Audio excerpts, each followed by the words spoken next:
It was a beautiful morning on the island of Sodor. Thomas the Tank Engine's blue paint sparkled in the sunshine as he puffed happily along his branch line with Annie and Clarabelle. He was feeling very pleased with himself.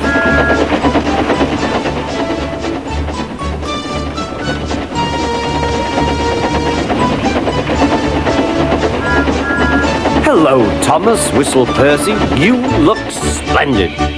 "Yes, indeed," boasted Thomas. "Blue is the only proper color for an engine."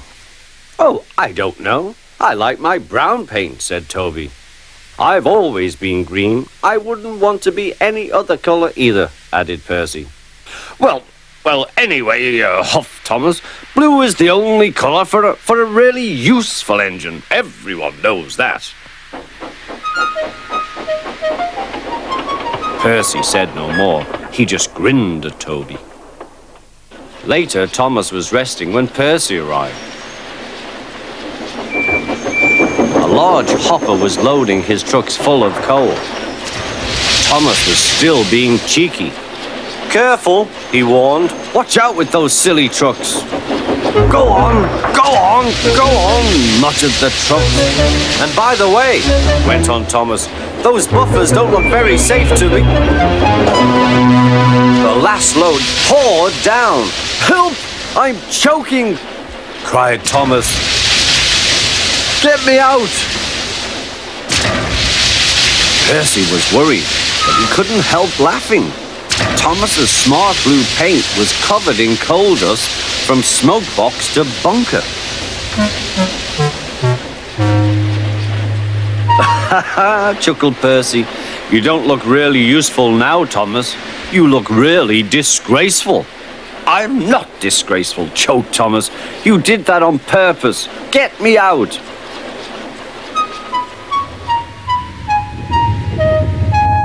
It took so long to clean Thomas that he wasn't in time for his next train. Toby had to take Annie and Clarabelle. "Poor Thomas," whispered Annie to Clarabelle. They were most upset.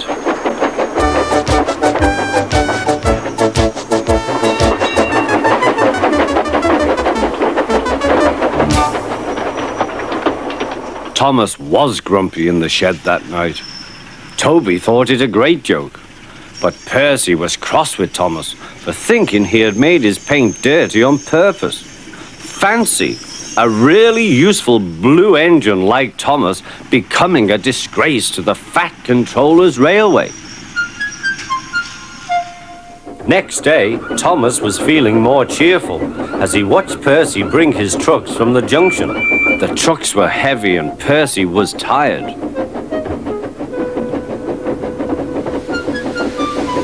"Have a drink," said his driver, "then you'll feel better." The water column stood at the end of the siding with the unsafe buffers.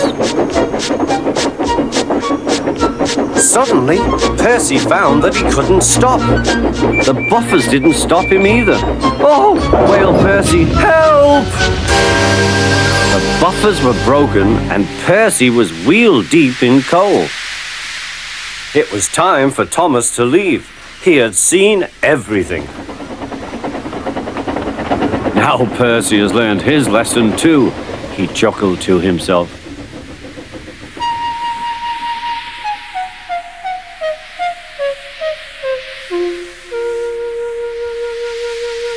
That night, the two engines made up their quarrel. "I didn't cause your accident on purpose, Thomas," whispered Percy. "You do know that, don't you?" "Of course," replied Thomas, "and I'm sorry I was cheeky. Your green paint looks splendid again, too. In future, we'll both be more careful of coal."